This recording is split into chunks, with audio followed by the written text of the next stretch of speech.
เถียงหน้าเถียงนี้เป็นเถียงหน้าที่ผมนอนแรกๆเลยเด็กน้อยหมอลำมาเรียนลำผมก็ให้มานอนอยู่นี่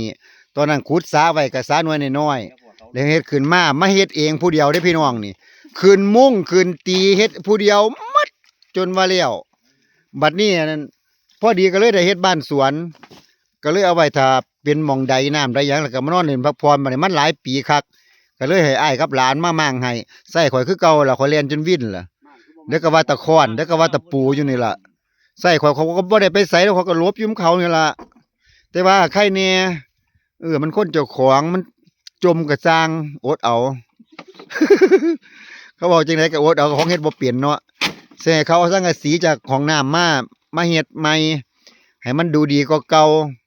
พุ่นปวกจอเบิดละพุ่นเฮ็ดใหม่เด้อให้มีโชคมีลาภใส่ปีใหม่เด้อของเก่าโละทิ้งใส่มิ้งดีกว่าของใหม่เราต้องหาของใหม่ๆเข้ามาในชีวิตสิครับ